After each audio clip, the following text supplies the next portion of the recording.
एक ऐसा देश जहां दुनिया का सबसे खतरनाक सांप देखने को मिलता है, जहां पक्षियों की भी कमी नहीं और जहां चीनी की खेती मिठास घोलती है, जहां समंदर चारों ओर है लेकिन एक भी नदी, झरना या तालाब नहीं। दोस्तों, ये देश आजाद है लेकिन पूरी तरह से नहीं। देश में एक अनोखे पक्षी का राजपाट चलता है और इस देश को सफेद रेतीले बीचेस के लिए जाना जाता है। हम बात कर रहे हैं एंटीगुआ और बारबुडा की। तो देर किस बात की, अपना सीट बेल्ट बांध लीजिए अच्छे से और निकलते हैं एंटीगुआ और बारबुडा देश की एक शानदार सफर पर। दोस्तों, एंटीगुआ और बारबुडा की खोज में जब आप निकलेंगे तो आपको उत्तरी अमेरिकन कॉन्टिनेंट की तरफ जाना होगा, क्योंकि ये कैरेबियन क्षेत्र में एक द्वीपीय देश, एक खूबसूरत सा देश जो कैरेबियन सागर और अटलांटिक महासागर के बीच में स्थित है। इसे आज दुनिया के सबसे छोटे देशों में गिना जाता है और ये पूरी दुनिया में छोटे देशों के मामले में 182वें नंबर पर है। ये असल में दो बड़े और कई छोटे मोटे द्वीपों से मिलकर बना एक देश है जो महज 440 स्क्वायर किलोमीटर की एरिया को कवर करता है। देश के दो सबसे बड़े आइलैंड्स में एंटीगुआ और बारबुडा शामिल है और इन्हीं दोनों को मिलाकर देश का नाम एंटीगुआ और बारबुडा आइलैंड नेशन पड़ा।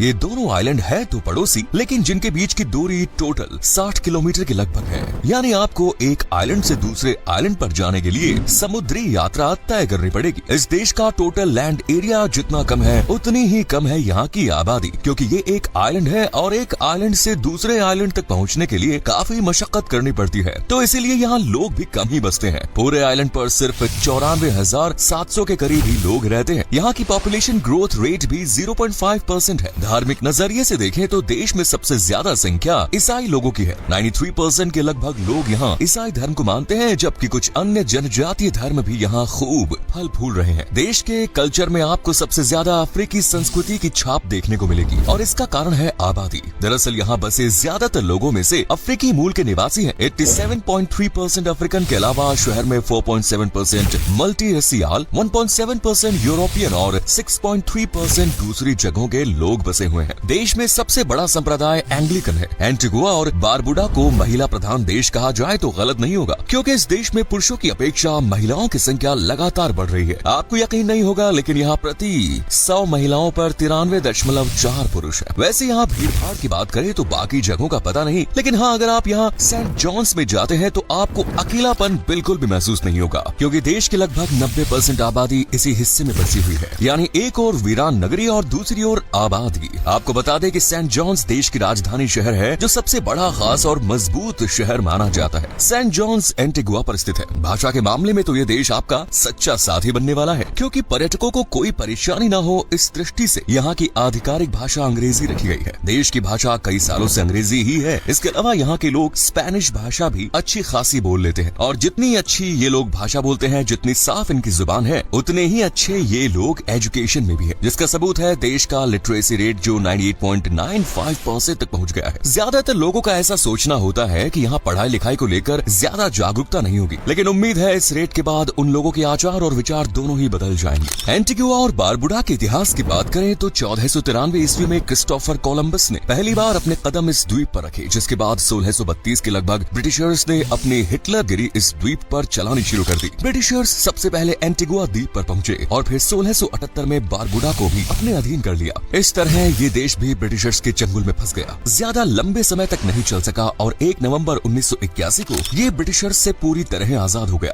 आज एंटीगुआ और बारबुडा में constitutional monarchy, head of the queen आज भी ब्रिटिश क्वीन या राजकुमार होता है और वहीं इस देश पर किंग के रूप में रूल करते हैं। हालांकि इनडायरेक्ट वे में, क्योंकि ब्रिटिश क्वीन या प्रिंस को एंटीगुआ और बारबुडा का गवर्नर जनरल रिप्रेजेंट करता है और देश में सरकार का प्रमुख के रूप में प्राइम मिनिस्टर काम करता है। ये देश न सिर्फ एजुकेशन में बल्कि जीडीपी में ज्यादा नहीं, लेकिन हाँ, अच्छा खासा है। रिपोर्ट्स के मुताबिक 2023 में देश की जीडीपी 1.95 बिलियन यूएस डॉलर्स और GDP per capita 19,068 US dollars थी। यानी अच्छी कमाई है। हाँ, वो बात अलग है कि विकसित देशों के मुकाबले थोड़ी कम है। खैर, जीडीपी कंट्रीब्यूशन की बात करें तो देश की ज्यादातर जीडीपी आज टूरिज्म सेक्टर पर डिपेंड है। वहीं एग्रीकल्चर भी जीडीपी को ठीक ठाक सपोर्ट देता है। एक समय था जब एंटीगुआ और बारबुडा को गन्ने की खेती के लिए दुनिया भर में जाना जाता था, लेकिन आज के वक्त में यहाँ गन्ने ढूंढने से भी नहीं मिलते। लेकिन हाँ, लगभग सभी आइलैंड्स पर खट्टे फल जैसे आम, नींबू, संतरा और सब्जियों में बैंगन, आलू वगैरह की खेती यहाँ बड़े पैमाने पर होती है। वहीं गन्ने की जगह आज चीनी ने ले ली, जो देश में न सिर्फ मिठास घोलती है बल्कि इकोनॉमी को भी अपने मीठे स्वभाव से बूस्ट करती है, क्योंकि ये देश समंदर से घिरे हुए हैं। तो यहाँ मछुआरों की भी कोई कमी नहीं, जो फिशिंग इंडस्ट्री से अपना पेट पालने के साथ साथ देश को भी आर्थिक रूप से धक्का लगाते हैं। इन सब के अलावा कंक्रीट, ब्लॉक, कपड़े और दूसरे उपकरणों को बनाकर भी देश बड़े पैमाने पर कमाई करता है। देश का सबसे बड़ा एयरपोर्ट सेंट जॉन्स के पास है, जो इंटरनेशनल लेवल पर टूरिस्ट को लाने और ले जाने के साथ साथ माल को इम्पोर्ट और एक्सपोर्ट करने के भी काम आता है। इस आइलैंड नेशन का सबसे खास आइलैंड है रेडोंडा और साथ ही लॉन्ग आइलैंड, गुयाना आइलैंड और ग्रेट बर्ड आइलैंड भी इसी देश का हिस्सा माने जाते हैं। ग्रेट बर्ड आइलैंड का नाम तो आपने अक्सर सुना ही होगा दोस्तों। 20 एकड़ की दलदली भूमि और समुद्री तट के लिए बैठा ये आइलैंड कछुओं का पुराना घर है। यहाँ लॉगर हेड समुद्री कछुए पाए जाते हैं, जो आपको कहीं और देखने को नहीं मिलेंगे। इसके अलावा ग्रेट बर्ड आइलैंड को अपना नाम ढेर सारे अलग अलग प्रजाति के पक्षियों की वजह से भी मिला, जो साल भर यहाँ डेरा डाले रखते हैं। सुहाना मौसम और ग्रेट बर्ड आइलैंड पर पक्षियों की चहचहाट, यकीन मानिए दोस्तों, दिन बन जाता है। ऊपर से इस आइलैंड पर बैठकर ढलते सूरज की जो आखिरी किरण चेहरे पर पड़ती है, वो तो किसी जादू से कम नहीं होती। आपको जानकर हैरानी होगी, लेकिन चारों ओर से पानी से घिरे इस द्वीप पर कोई भी नदी या तालाब नहीं है। जी हाँ, यहाँ ना कोई नदी है, ना तालाब, ना झरना। देश का नेशनल स्पोर्ट्स है क्रिकेट, जो यहाँ के लोगों के दिल में बसता है। लेकिन आपके मन में सवाल आ रहा होगा कि क्या इस देश ने भी दुनिया को कोई क्रिकेट खिलाड़ी दिया है? तो जवाब है हाँ। दरअसल इस आइलैंड के क्रिकेटर्स वेस्ट इंडीज की तरफ से इंटरनेशनल क्रिकेट मैचेस खेलते हैं। रिची रिचर्डसन का नाम तो आपने सुना ही होगा, जिन्हें वेस्ट इंडीज टीम का जानदार और शानदार खिलाड़ी माना जाता है। आपको बता दें, ये खिलाड़ी एंटीगुआ और बारबुडा नेशन से ही है और आज कमाल के बल्लेबाजी कर इस छोटे से आइलैंड का खूब नाम कमाया है। वैसे इस देश का नाम तो यहाँ के झंडे की वजह से भी खूब होता है। देश का झंडा पूरी दुनिया में सबसे अनोखा माना जाता है। लाल, काला, पीला,